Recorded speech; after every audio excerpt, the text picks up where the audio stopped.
Hi friends, and welcome to my weekly stream about the Uno platform. My name is Jérôme Laban. I'm the CTO of the Uno platform open source project, and I spend about an hour every week taking a look at what's new in Uno platform.net, taking a look at the inner workings of Uno platform, and trying to fix issues and answer questions. I see that Jose Silva he's always here. Thank you for joining. There are a few other people that are on the YouTube stream, so don't hesitate to ask questions. It will be fun. And so this week we're going to be taking a look at two issues. The first one being empty setters in a VisualState trigger, in a VisualState here, not VisualState trigger. And it doesn't reset to its default. But first, we're going to be taking a look at an issue that I've been mentioning for the past few weeks. And every time I start something, and there's always someone that something that happens to be more interesting and has taking more space during the stream. So this time we're getting to that one. And this is about having support for top-level resource events, and we're going to be diving into that one. So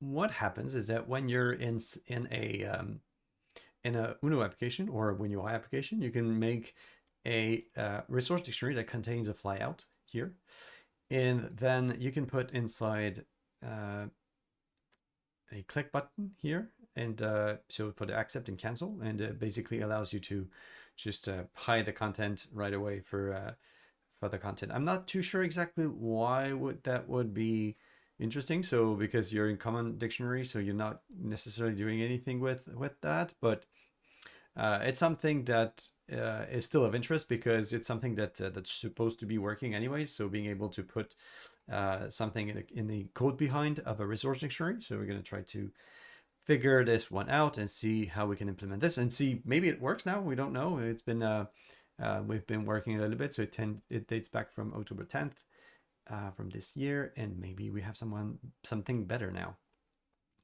So let's try it in a new application and see with the latest Uno and see what that does, because there's no repro per se in that in this one. I think it was opened by someone else, and I just copy pasted the content. So let's create a new Uno platform app, and we're going to be creating the Net7 one. I don't need all that much. Let's create a WinUI one, and let's go for this. Okay, so we have our application here. We're gonna figure out what that does with the original WinUI. So let's say I'm creating a resource dictionary, creating a simple resource dictionary that's different from app.xaml. So resource dictionary, I don't think we have that one here. I thought yeah, there's a resource dictionary here, so in XAML. So let's call it my dictionary. And in there, I'm going to be copy pasting the exact content that we have here. So this is a flyout. It's supposed to be using the same local that we have defined here, and the class name as well. So this is not a default. This is not a pattern that's commonly used, but we'll see if we can do something that makes it work. Okay, so we're calling it my dictionary. So local, no, it's actually app2, and so it's app2. And the class name is the name of the file, which is going to be my dictionary. It wants to refactor all this. Let's keep it that way. And we're going to create a new file. And let's create it that way. And it's going to be called that way. So it's common res here. We're going to be changing the name to my dictionary. So we can see that it fits the class name here at the top and the local namespace, which is called app2. And it's supposed to be common res, and then it's supposed to be compiling properly. So let's take a look at what Windows does. So it's supposed to be a flyout with a key called that way and a name called that way. So just create a, I'm going to create a button. And we're going to make it show that particular flyout. So we do this, and then we need to add a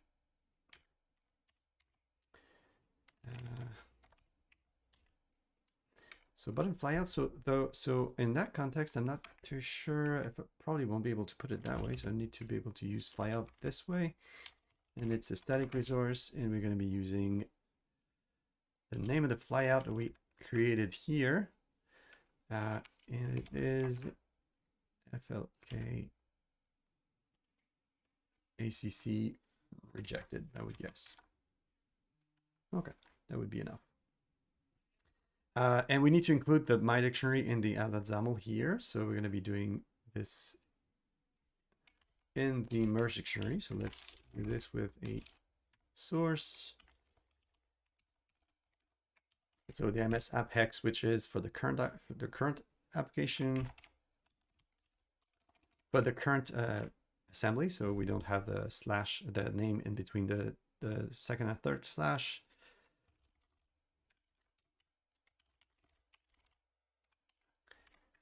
And that should be enough.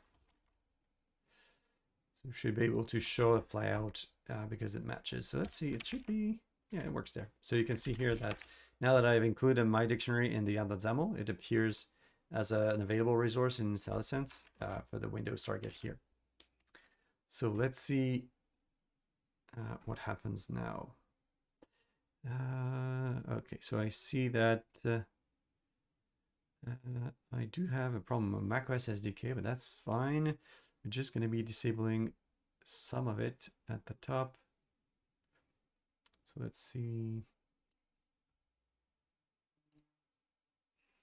Okay, so on the Windows one, for some reason, it tries to load the Catalyst SDK. Let's see. That's curious. So this is new. It looks like it's something with my Visual Studio. So let's see if I can fix this one. So if I'm in my project here, let's say I open a terminal and try to fix it. Hey McNits, thanks for joining. So let's do a .NET workload because it looks like it's a workload problem. Let's do a workload restore to see if there's something that works better. No, doesn't work. Prior project was not found. Okay, so this is curious. So it doesn't look like it's working well. So let's go back a bit. Let's see if I can restore. Cannot find a project. Okay. I'm going to be installing the macOS workload manually. So it is already installed. Okay. So that is not good. So what should I be doing? Because it says at that point that it breaks. So that's the not fun part of the workloads, because when you build something that is not related to anything macOS, because I'm building Windows here, it still has some issues here. So the imported project macOS was not found. It looks like it's trying to do something with the macOS pack, but it's not installed. So maybe we can try. So it's kind of a live troubleshooting, trying to do all the things that are related to workloads. I know Microsoft is probably swamped with all the workloads issues that have been opened.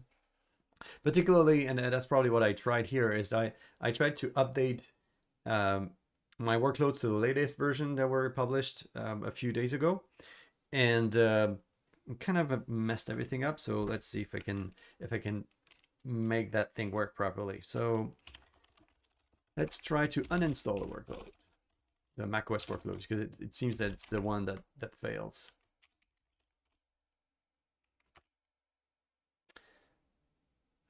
Pending restart, that's fine for now at least.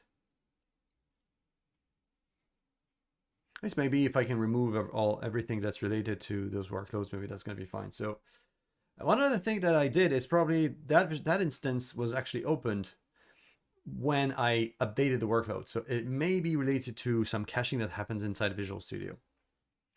x86 versus x64, maybe, but I don't think so, because I didn't change anything in that context. So you can see here it's mostly x64, so probably not related, but maybe we can try.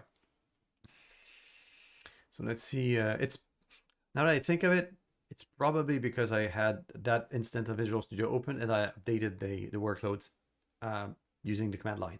So maybe related. We'll see. So let's see if I rebuild, will it work this time?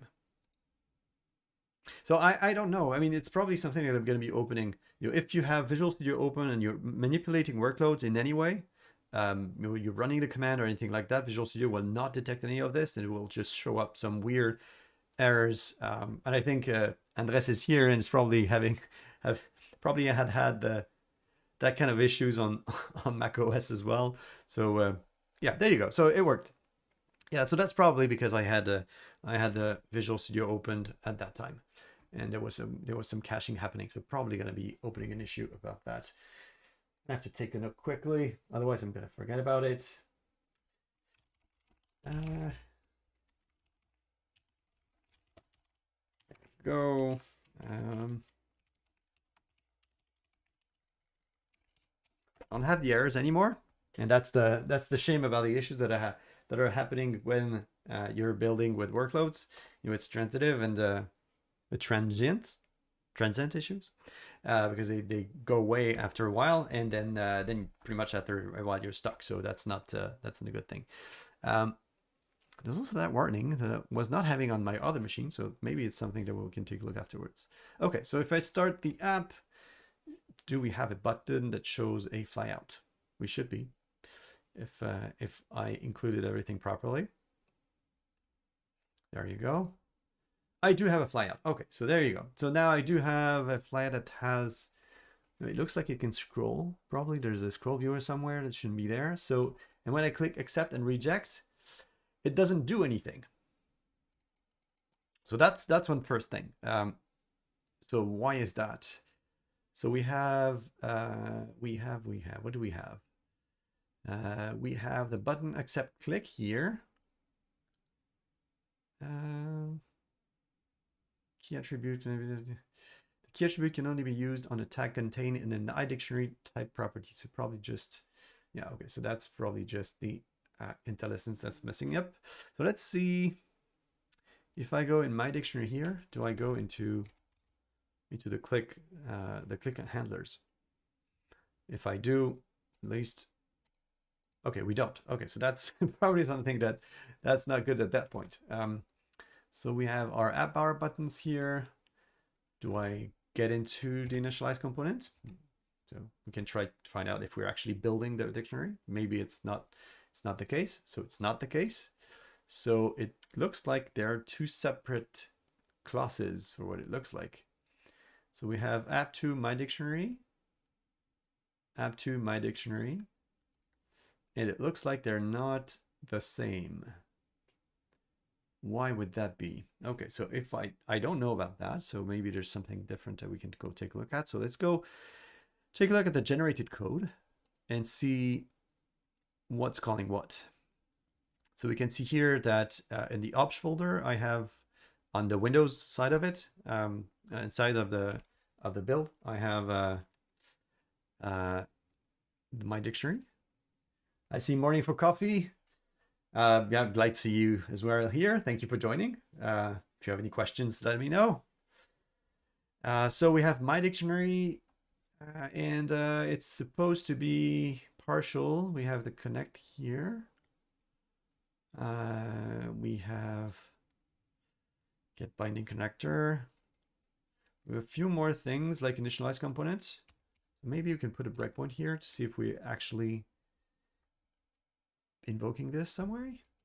No, we're not. So that's interesting, because the code is compiling and everything seems to be in order, but for some reason we're not getting the click handlers go to go to the file that we have declared on the side. So now I'm starting to wonder if we're not looking at something that was implemented in UWP and is not available anymore in WinUI 3. So that could be. So let's take a look. If I remove the class here, what happens? Okay, it fails. So that's good. So that means that the build really finds the button accept click at the right location. So that's good. So it actually does it does what it's supposed to do.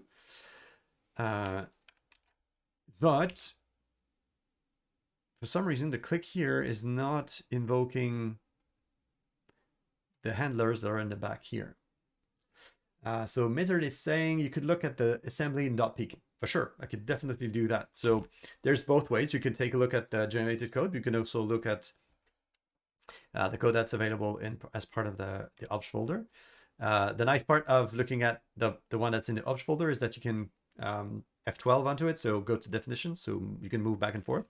That's one of the cool things about having those files at that location. So it means that it may be a feature that was available as part of UWP, but not anymore in WinApp SDK, because it looks like it's supposed to be working. Otherwise, it would not work. It's definitely doing something odd there. So let's say maybe we can use Xbind instead. Not too sure what that will do, but let's try it anyways. So it's accepted.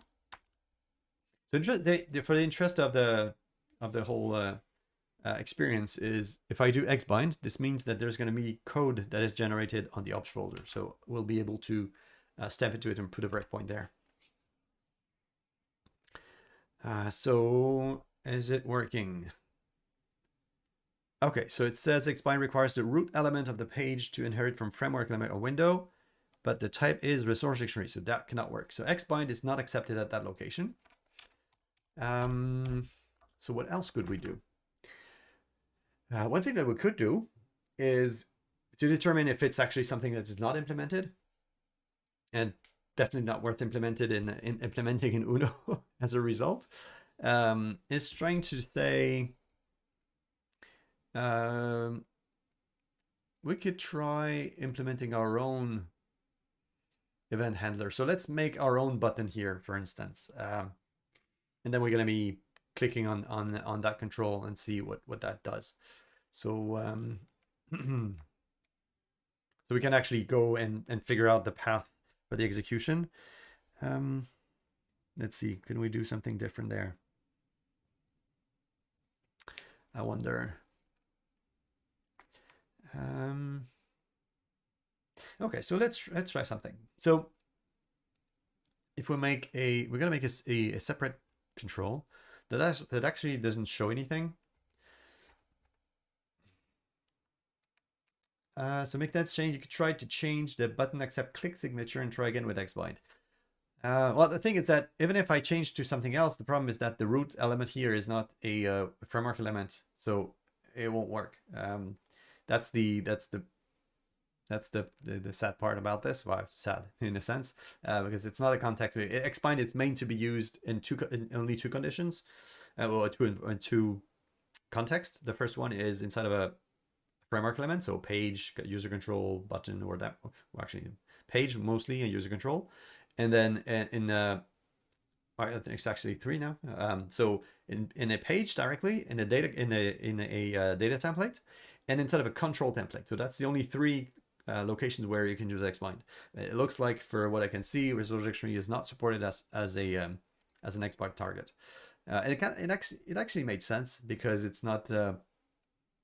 I mean, when you're creating a ResourceDictionary, you're only creating it once, and then what's the instance looking like here? I mean, it's only one instance, so you're calling something that comes from one resource, one static resource that comes from a resource dictionary. That's basically a static instance, because it's only instantiated once, so it doesn't really make much sense to be used there. But out of curiosity, I want to know, where is this going? I mean, it definitely is hooked to something, but doesn't look like it's doing anything. So otherwise, it would compile properly. So we are going to be creating a small control in main page and see if we can go and hack that thing through.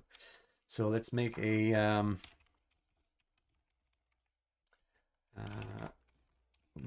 partial class called main control, and it's going to be a grid. Or is it big control? Let's make it a no, grid is okay. So I'm gonna do this, and I'm gonna hook onto the loaded event, do something in there, and we're going to be creating a simple event that is going to be a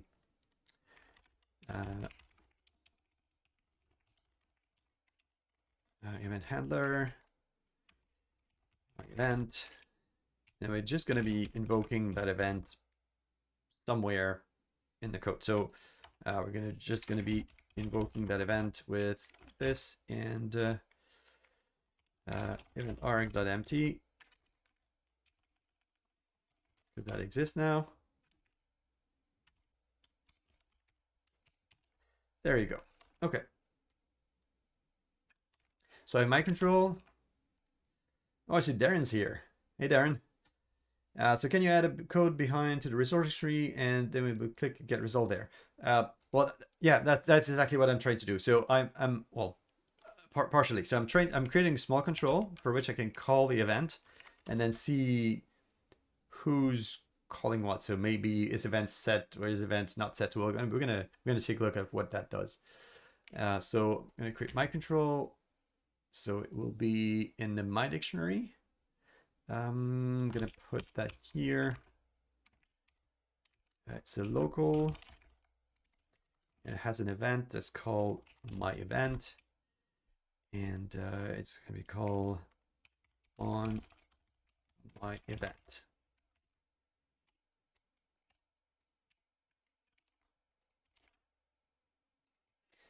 And we're gonna do this here, so it's pretty close to the same here. So I'm not going to do anything. It's just about registering one handler, and we're going to see if we're getting invoked in any way, and when we are invoked. So that would be the interesting thing. So let's see. If I start the app again, where do we go? Okay, so I'm not. Oh, it's good. Okay, so I'm getting loaded. Oh, that's good. Okay, and my event is null. So this would mean that the event handlers that are specified in the XAML for the resource dictionary that's in the code behind is completely ignored. That's interesting. That would mean that the feature is completely unavailable here. Okay. Otherwise, if it would have worked, if the my event registration here would have worked, because we're in the loaded event here, that means that my event would have been set to something, and that's not the case here. Okay, so if we go, let's try one more thing. We're going to create a new UWP project quickly, just to determine if it actually was something that was previously available. And I don't know what they're doing with that search box. So like UWP. Okay, so make that. So you're saying, is the breakpoint reached? It is reached. So that means that the control was created. So that's what we were expecting, because the flyout here in that template was created. So it's actually about to show up. It created the instance for my control, And in that instance of my control, what I'm doing is I'm registering to the loaded event. So that means that the event, the control was created, and it was supposed to have my event already be set to the on my event handler that I specified in the code behind. But on the breakpoint, I'm seeing that my event is null. So that means that it's not executed, and it's not executed in any way. So that is the interesting part. So if let me just duplicate all this. I'm going to do a few renaming because the namespaces are not the right ones. I'm going to see if we actually have something that's very different. It's app one.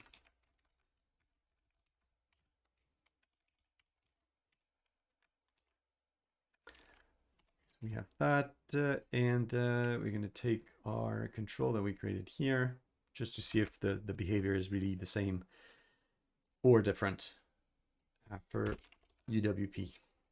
So everything that we tested before was on WinApp SDK, so WinUI 3, and we're going to try again and see if in UWP the behavior is different. It may very well be. That may be something that was available before and somehow got broken or removed because reasons. That's going to be the interesting part. Okay, so I'm including my dictionary again. My control is supposed to be here, but it's not the right name, is it? No, that was the right one.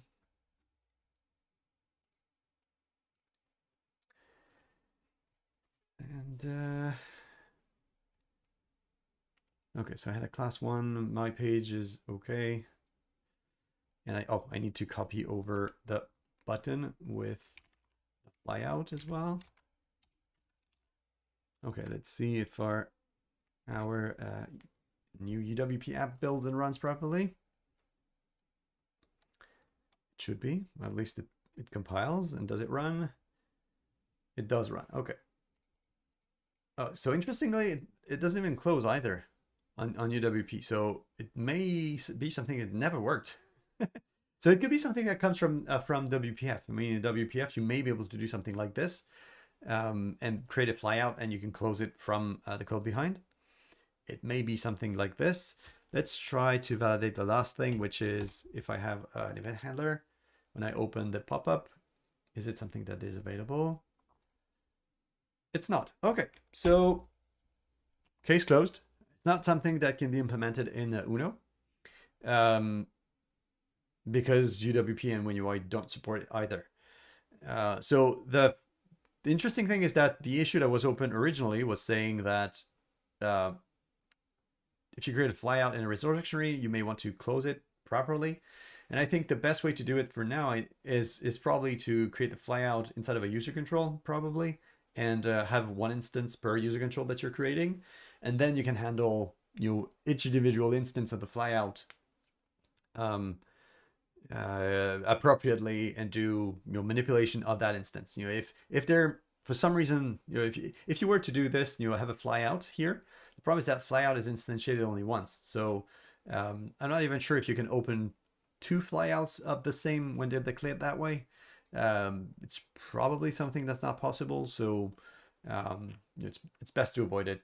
To avoid doing this as a resource as an element of the resource dictionary, There you go. Okay, so that one's settled. So let's go on to the second one. So half an hour, that was nice. So the second one is about empty setters in a VisualState. So the idea for this one is that you're supposed to be able to create a control template and then have visual states that modify the background or something for a control. So you can see here that we want to modify the background of the part panel here. And when the button is pressed, it's supposed to go to a theme pressed background. And then when it's not, it's supposed to clear the setters that are defined here to go back to the original state of the background color, which is template binding back color here. Now the thing is that in that context, it doesn't work. It looks like we're somehow not resetting the setters here, and it should be working. So let's see if we have a repro somewhere that was available. I don't think there was. No, there isn't. Okay, so we're gonna have to recreate one. Okay, so let's try to create a new one. So let's create a new app, and we're gonna call that empty setters repro on net 7, and we're gonna try that on GTK. So I see there are a few people that have joined. Thank you for joining. We're taking a look at a few issues that are in the Uno platform, and showing how to deal with those issues. If you want to take part of the community to enhance the features that are available in Uno platform. So you can take a look also at the previous streams that I made, where I explained a few things around other topics and other parts of Uno.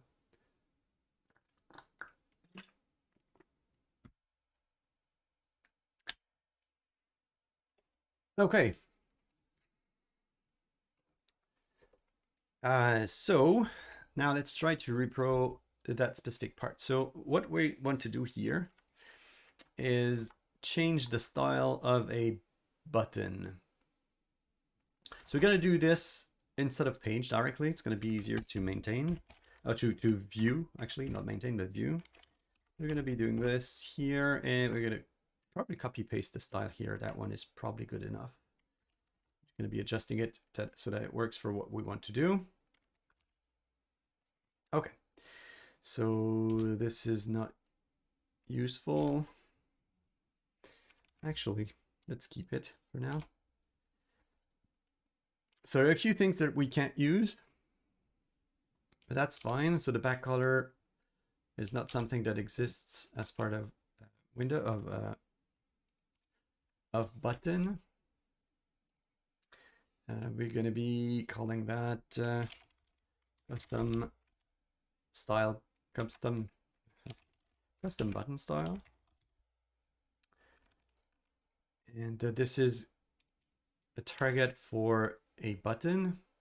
And this for now we're gonna comment out, because we want to validate that the behavior is the right one.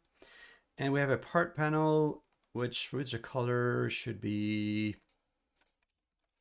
let's put it red for now. And inside of the grid, we're just gonna put a content control that shows the content.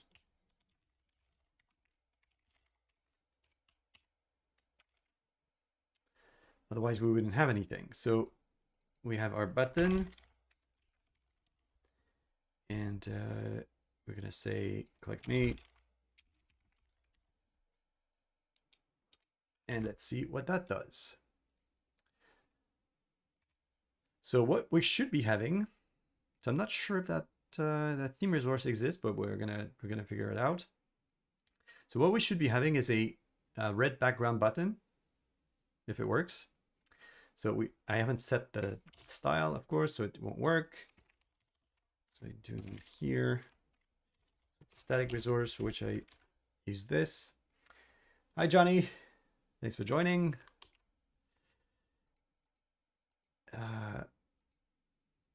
Okay, so we have our custom button style, and we can start again. Should be good. And with this, we have our button here. So when we click, it's not supposed to fail. And here, I wasn't sure if the theme pressed background property was existing, and it does not exist. So we're gonna just put a solid color instead. And so we're gonna be, so we had red here, and I want to have green here. So if I start the app again, because it crashed here, I should be having something interesting. Okay, so if I click, okay, so that's interesting because pressed. Okay, so you have Okay, so it stays pressed for a while, but then goes back. So if I move the mouse away, it goes back. It's probably because there's another state. It's probably you selected pressed or something, and it doesn't revert the state. But that's fine. That's probably what I wanted. So it goes back to the state normal. So what we need to figure out is, does this work? that's the first thing. So let's go on the SkiaGTK target and let's see if it works there. So I don't know which version of Uno I'm using here. Probably not the latest, but let's see. 4618. Okay, so it's not latest stable. So I've click. Okay, so far it looks like it's doing the right thing. Okay, so it's doing the right thing. So maybe this time it's related to something else, because it's actually resetting the value at the right state. So maybe there's something else that is related. So the issue here is saying that template binding is not using the right value. So maybe it's the template binding, the use of template binding doesn't work. The use of template binding that does not work. So we can use a theme resource here. So let's create a theme resource somewhere else.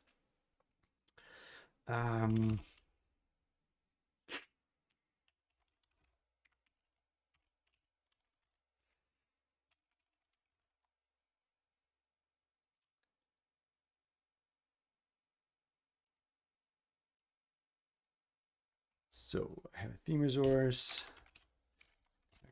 And no, this theme dictionary.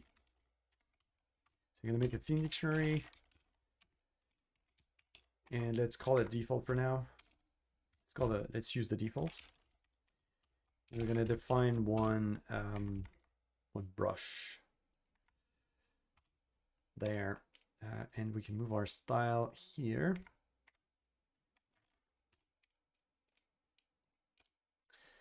And we're going to be using a new, so this is a background, so it's going to be a solid color brush.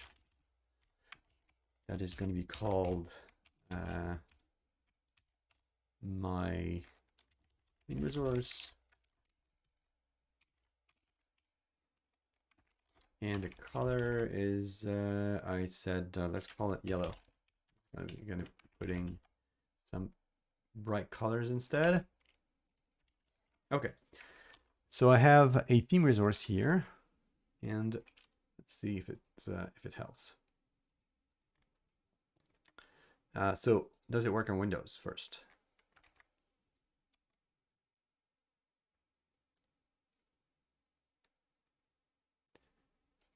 Okay, it does work on Windows. I see my yellow here. That's good. Now, if I go onto SkiaGTK, what do I have? I have my yellow as well, and it goes away. Okay, so there's probably something different here. So I'm guessing that it may be something that we fixed, because we fixed a few things with regards to how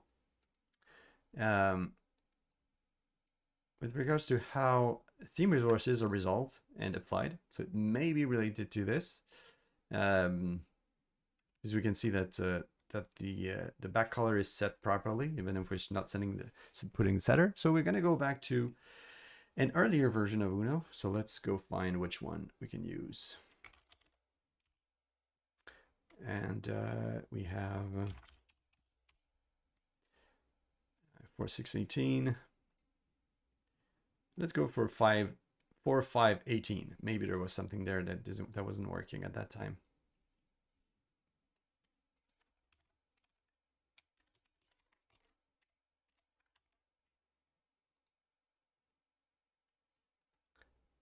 Okay.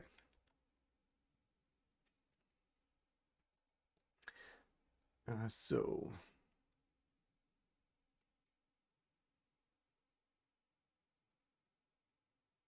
okay, so we have probably the right one, and I can let's go check, because when we change versions, sometimes doesn't do the right thing. So let's go figure out if we actually use the right version. So we should be using 4518. So if we go to the Uno UI DLL and we go to the properties, go into details, we can see that it's actually using 4.5.18 from a stable release branch. So that's good. So we start again. Let's see, what do we do have? No, it's actually working. So maybe there's something else that happened. And that's the thing. So when we have reports that are opened on Uno that don't have a repro, it makes it a bit more difficult to determine if there's something that may be conditional to the way the application was defined. Maybe there's something else that that changes the content. Maybe it's that one. Maybe it's that template binding color. Let's try to use a few different things. So let's say if I use a background here and I set it to template binding color, maybe it's that. Let's say if I make a second one here, that's orange. And I set the theme resource here. So was it template binding? Was it? I'm not even sure. So it was template binding to back color that was set through a theme resource here. So let's change it a little bit. So let's say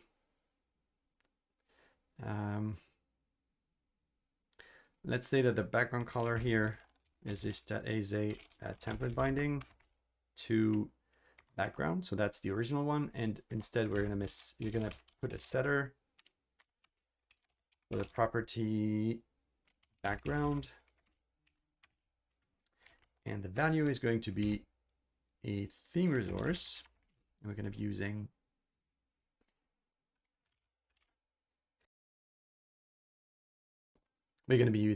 theme resource 2, which is orange. So let's try and see if there's something that may happen there. So we're going to complexifying a little bit more the sample to see if there's something different. No, it's still working. So it's still using the right color and going back. So we're definitely missing some steps there. I've tried reproducing here, it's still not working.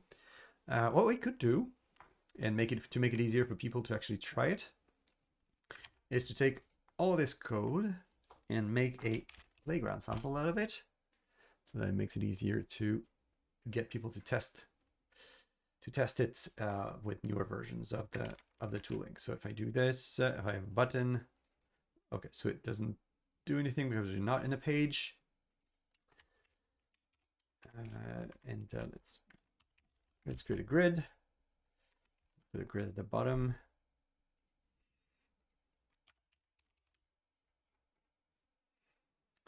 And it's going to be grid resources here. Okay, click me. Okay, so that's interesting because here we see that the behavior is a bit different. We can see that that the back is something else, and we have done some work in 4.7, so the upcoming version, and we're going to take a look at what happens there with the canaries. So let's see. We do have our canaries here. We're going to go for the playground canary. So canary is built with the latest and greatest that is coming from Uno. And we can copy paste all of this in that version and see if it behaves differently. See, this is fixed. So that may have been the origin of the issue, because we can see that in the current version that is using 4.6 in the playground that's published currently in production, we have the issue where the theme resource that's defined, I don't know which one that is, but probably this one, is not behaving properly because it's not using the orange theme resource that was defined. Was it? No, is it that one? No, it's the yellow. So the theme resource that's defined here is not working properly. So it's supposed to be flowing through to the setter that's defined here, but it's not happening. So you can see that it doesn't work. And if we go back to the playground canary, so latest and greatest from today or yesterday, we have the yellow that flows through to the setter. So it could be something like this that happened, and it ended up being fixed, which is pretty nice. So that's the cool part of being able to see everything in development. So it's something that you can try it by yourself. You try to use the latest and greatest from Uno using our canaries. Okay, so we're actually a bit ahead of the schedule because we have actually two issues that are actually non-issues in a sense, or because they've been fixed or already done. So we can go and try to figure out something else with regards to issues that have been already opened. I think I do have, so we have memory leaks, but that one has been taken care of in another thing. So we can probably take a look at another one. Well, we have about 20 minutes. So that's probably good enough to take a look at that particular issue and try to go into detail. So unless some of you have any specific questions, I'm going to go for the other one. So I say, Andres is asking, can you share that session from the playground? You mean the link to the playground? Is it, do you want a snippet for that particular case? Is that what you want? I can paste it in the chat. There you go. So that's on the playground. And I can post to you the other one, which is the original one. So that's the one that fails. Okay. So the other issue that we have here is about dependency object clear value that's not working properly. So it's supposed to be doing a few things with regards to how clear value is supposed to be clearing the bindings. But I think we did have a few issues around this. And namely, I think it was the pull request that was not working properly.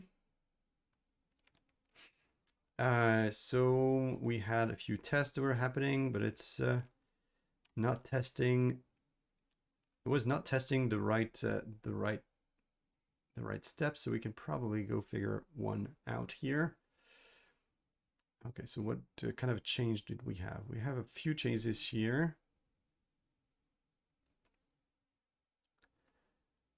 We have clear binding, set value. Okay, so that's a few modifications. So the idea behind this issue, we're going to be opening the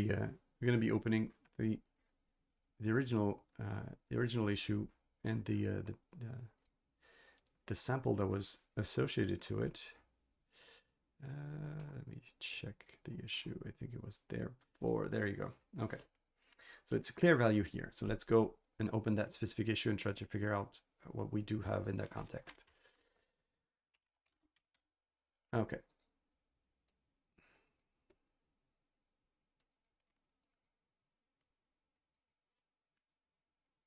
Oh, not Visual Studio Net 2019, not there. I thought I had removed that version.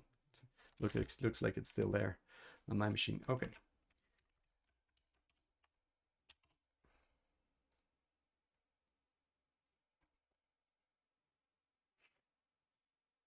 Okay, so it's a sample that uses some sort of C# only code. So we're gonna have to fiddle around with this one and probably rebuild it with something else that makes a bit more sense. So I'm not too sure if we're gonna get something that's of interest here.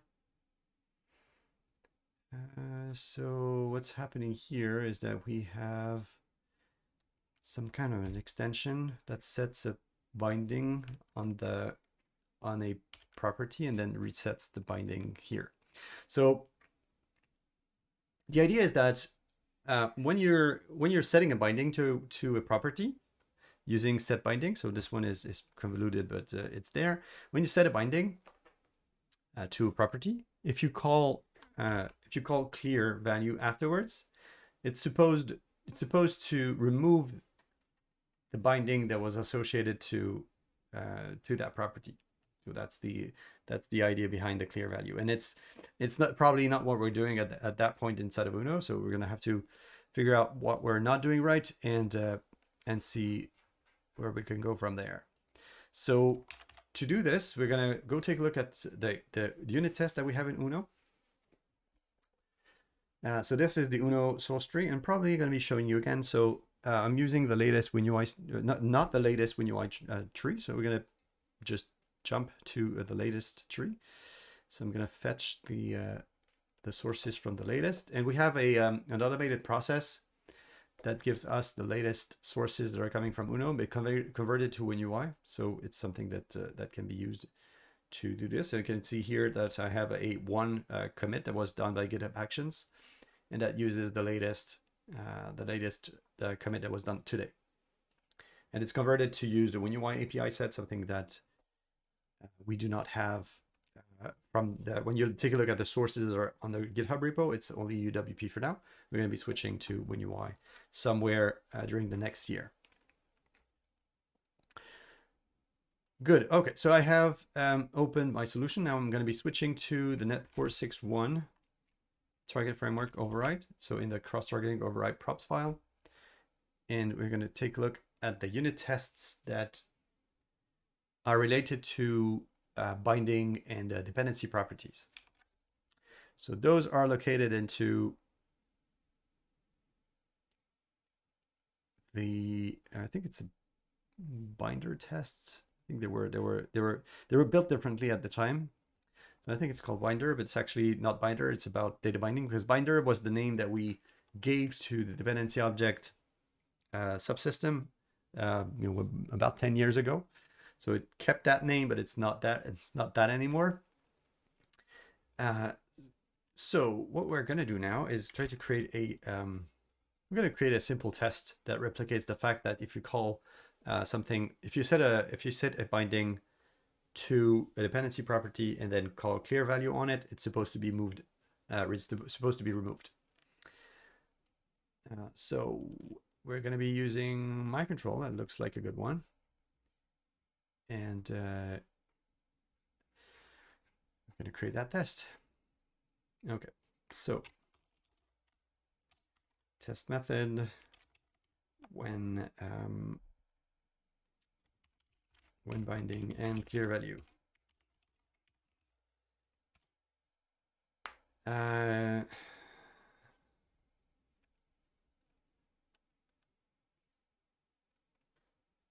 for that one, we're going to be creating a new instance of the control. So it's called, I think it was called control one, is it? I don't remember. My control. Okay, so it's my control. It's called my control, and then we're going to do set binding. Oh, sorry. Set binding, is it? Okay, so we're probably missing a few things here because it's not giving us any IntelliSense, so we're probably going to have to do a bit of building before. So we're going to set that to, I think it was not on my control, it was another one.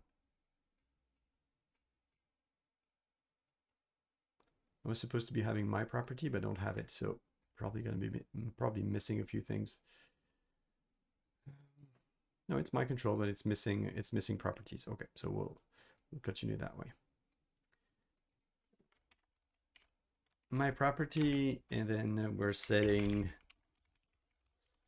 Actually, let's do a build. So otherwise, I'm not gonna get any IntelliSense in that. Ah, okay. So that's the same issue that I had before. It's because I had that specific instance of Visual Studio opened, and it's completely messed up now. Okay, so let's do it again. So if there's something that you need to remember from today's today's stream, is that if you're updating workloads, restart your Visual Studio. Otherwise, it's not going to work. You're gonna have some pain. So I'm not updated to the latest preview of Visual Studio. Who knows? Maybe it's fixed there. Can happen. But I'm still using preview 1 of 17.5.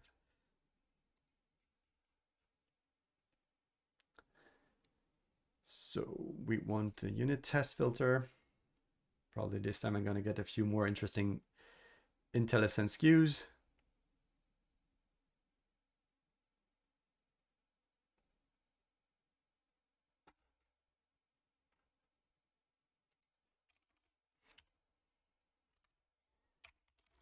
Okay, so we want on our binding, we want our binding path.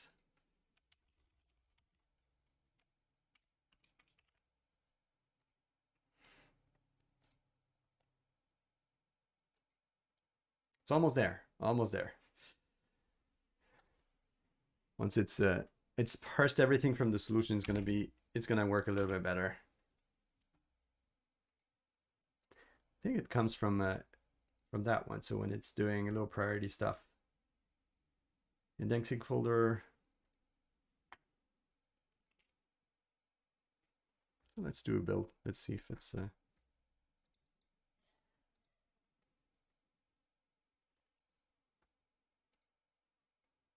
okay. So actually, the build is starting, which is something that's better than the previous startup that we had, where it was failing right away. So we're getting there.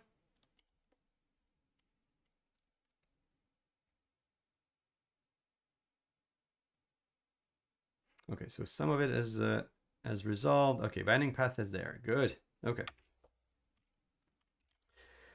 So we have on our set binding.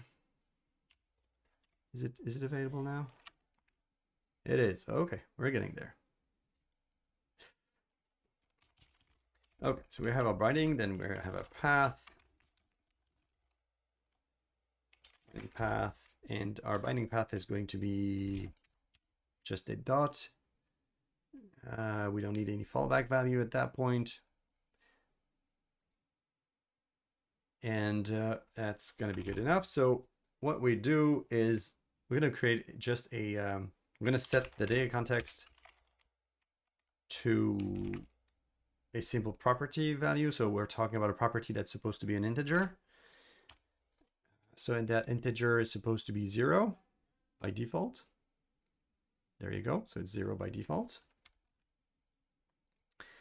Then if we can assert that SUT. So we need 42 for SUT.myProperty. It's supposed to be 42. And then if we clear the value again, so if we do clear value, on my property here, it's supposed to be that if I do data context 43,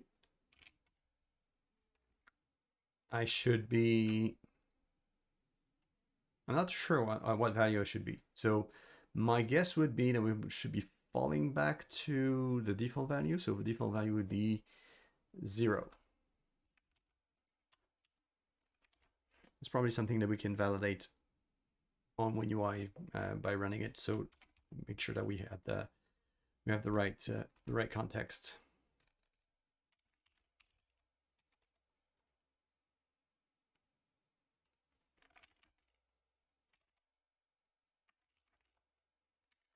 Let's use the right syntax, because the other one is not something that WinUI understands. Okay, so we have our binding path here, supposed to be binding to self, which is good, and then a property path,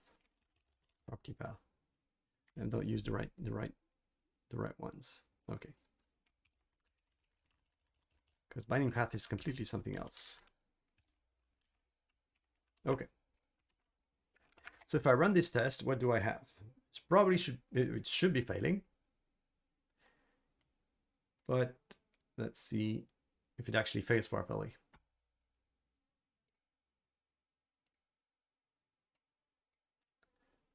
So in the PR that was done on the topic, some of the changes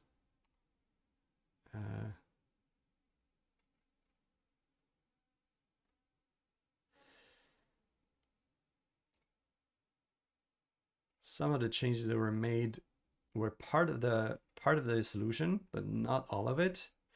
So we're going to try to figure out if we can replicate the content of that PR. Maybe alter its course so we can have something interesting. Okay, so it really failed. So the failure is that we're expecting 0 and we're really at 43. So it's not doing what it's supposed to be doing. So this is the actual failure that we're supposed to get. Now if we go take a look at what clear value does, so we need to go into dependency object store. And we have a function that's called clear value. So it sets the value to unset value.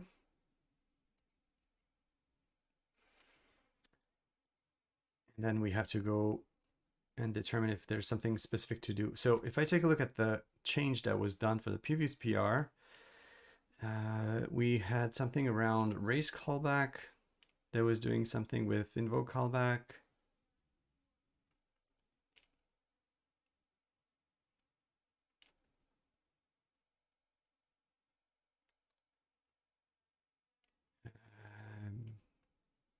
That looks convoluted. So we're gonna be taking a look at how we're doing this. So the approach that was taken for the previous implementation was to take a look at how the set value was propagated and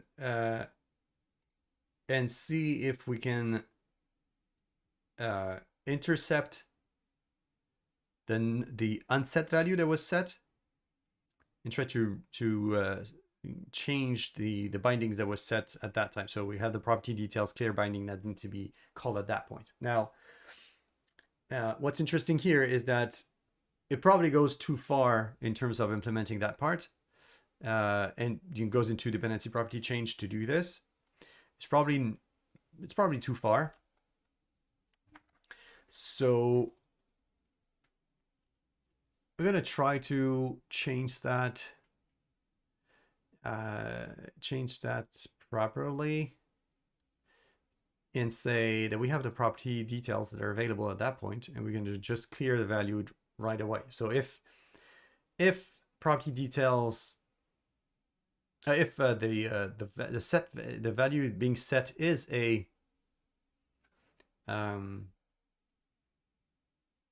if the value being set is an unset value, so dependency property unset value, then we can just clear the bindings that are attached to their current property. Now,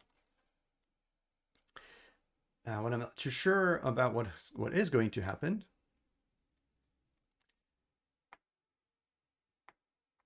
is that we're supposed to be clearing a few things here, and I don't really know what's going to happen. So we have clear binding here.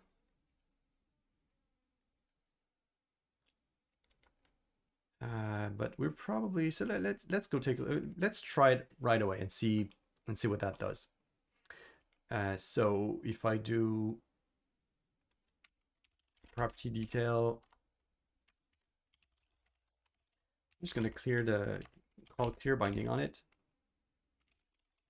Clear binding, and you're going to see what's done inside. So when we call clear binding, we're disposing the binding expression. I'm not sure exactly what that does, but let's see what that would. Let's try and run the test and see if it helps. Well, maybe not without the test. So let's say if new value,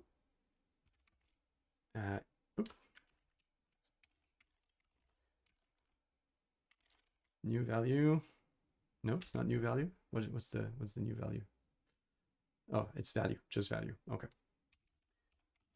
If value is property, dependency property,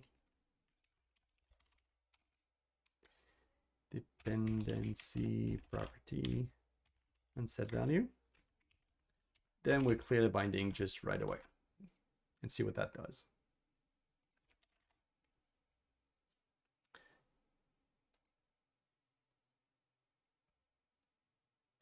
So maybe there are a few additions. So the thing is that when we're clearing the value, it's supposed to be doing some additional things like changing the current value and raising the previous value to something else. And maybe we don't have the right context here. So maybe we can change something. So maybe it's not going to publish the right new value. So we're going to have to figure out, when we're saying when observing the SUT with that property specifically, what events are being raised and which ones are being raised, and if if they're on the right, they're in the right order and have the right value. So for instance, when we raise clear value here, are we really removing 42 and setting it to 0? And if so, are we getting a callback that says it goes from 42 to 0? That would be my assumption, but maybe there's something else. So we'll see if it actually does something. So let's see first if when we do the clear value, we actually have something that goes at the right place. Okay, so okay, so the test ran properly, and the test is passed. So we're probably on the right track. We had all the tests that have passed. So okay, so we have a few tests here. It's not all of them, but that's a fair share. That's pretty nice. So that is good. So what we should be determining now is are the events that are being raised for data context for the property here, are they the right ones? We can probably validate everything at the right place, but in a separate test. Let's do pretty much the same thing, but with events. So it's a more elaborate test, but not too complex when we're doing it here. Okay, so when we want to register to property change events, what we do is do something like this. We can do register property change callback. We specify which property we want to register for.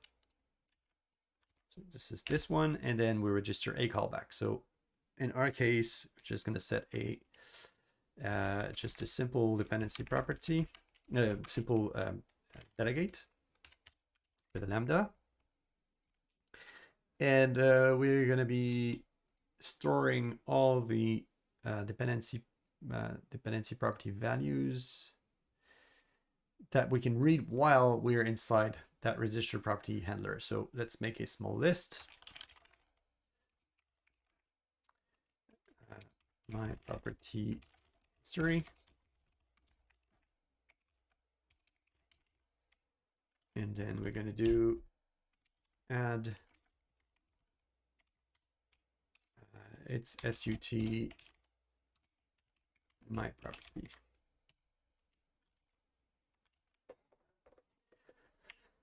So that would be good. So when I do this on setting the data context at that location, I can probably just go and take a look at the my property history.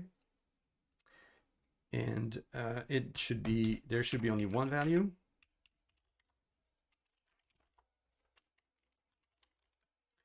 And the first value should be 42. Well, because we're there.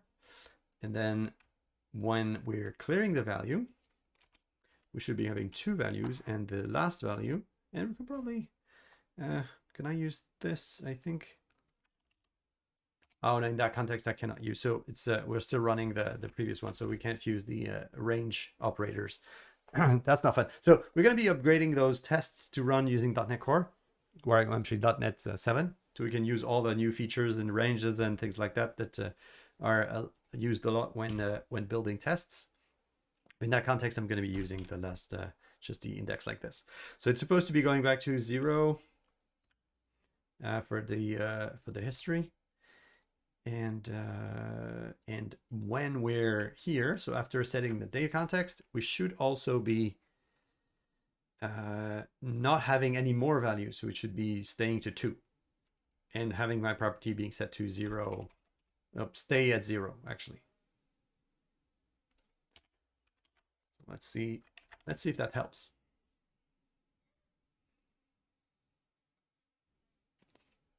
So what I don't know is that, you know, when you're setting a binding, when you're calling clear value, you're calling clear value with the local value property. So let's say if clear value was explicitly specified, you know, if you got set value and it sets to the local value, then you clear value, that value goes away, but it's only for the precedence of local value.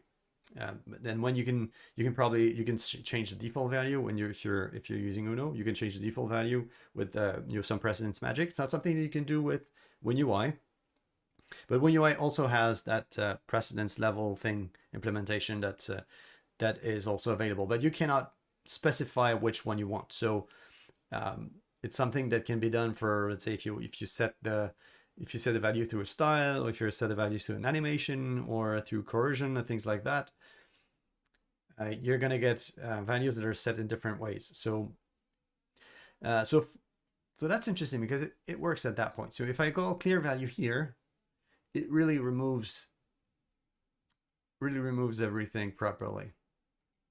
So it may be just a simple fix as this one. So if it's unset value, then clear bindings needs to be called. So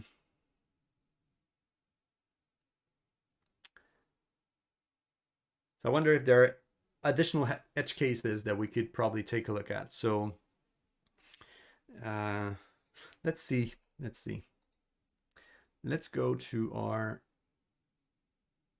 Let's take a look at the empty setter repro that we had. I think we have we can just copy paste the test that we have here, and pretty much do the same and see if we reproduce the same behavior.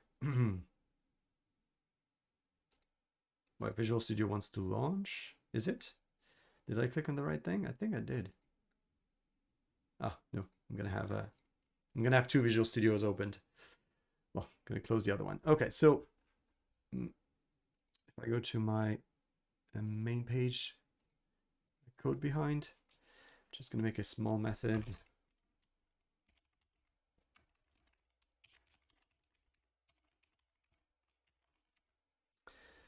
Be pasting all of that content, and we're going to create a small control that pretty much does the same thing as we had in our tests.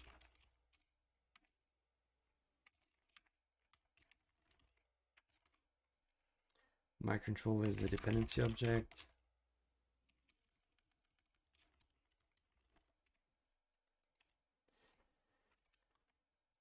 And we have a dependency property that's called my property. That's part of my control.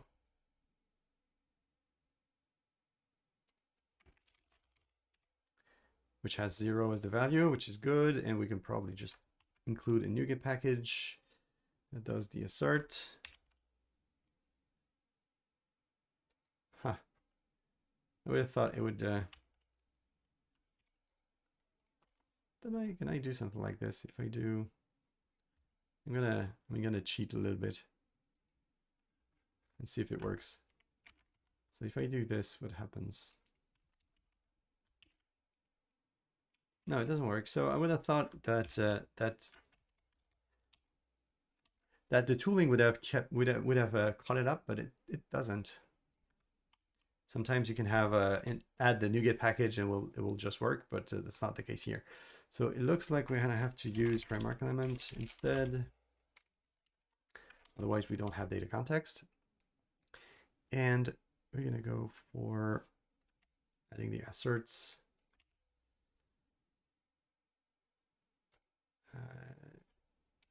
Test tools. I'm not even sure where that one is. Test framework. Okay. Let's test up test framework. Is it here? Is it really called that way? Yeah, it is. MS test. Okay. Oh, probably.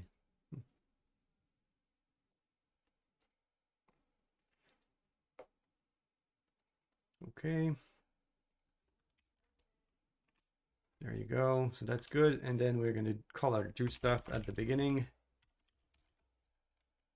And we're going to see if we can have something of interest here.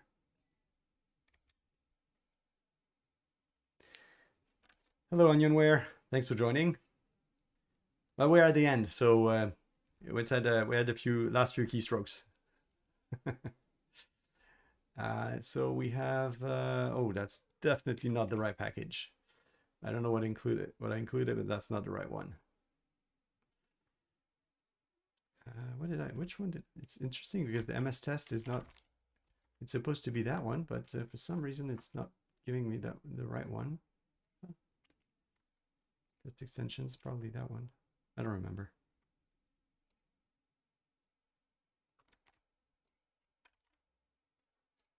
Yeah, that's good enough. Nope, I'm not in the right project.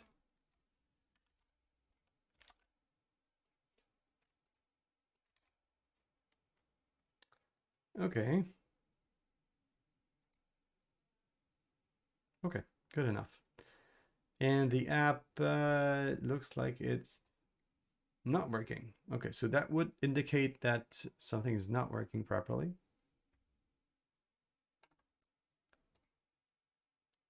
I don't know what it's doing though. Okay, so let's go and debug this to see what's happening. Okay, so we're creating our controls, setting a binding, registering context. We have data context. Our property is definitely not having the right value. Okay, so that's probably why. Okay, so maybe it is because our property is not correct. We're setting data context, setting property path. What happens if I do this? Let's to create just the bindings. Could be the dot that's not interpreted properly.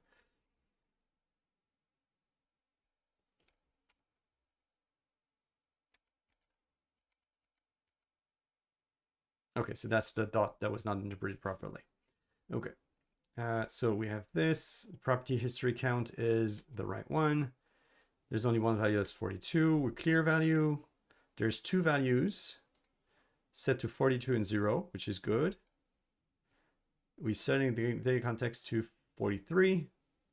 And our history is still set to 2, so that we have the right value. Okay, so we can see that the same test that was running on Uno, that's also run in WinApp SDK, is behaving the same way, which is when we call clear value on the property, it actually removes the binding that was set at line 38, and then we have the right behavior.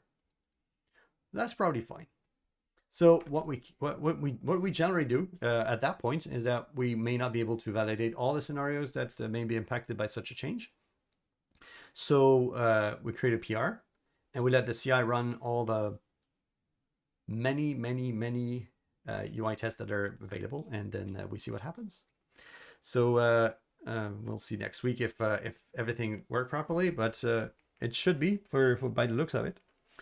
So that was a fun session. We discarded 2 bugs. That's very good. Or maybe probably asks for additional details from the original posters, and we got almost a fix for an existing issue. So that will be fun. So thanks for joining, everyone. Happy vacations if some of you are going to be having that next week. And I'll be seeing you in January after some rest. So until then, happy coding, and bye for now.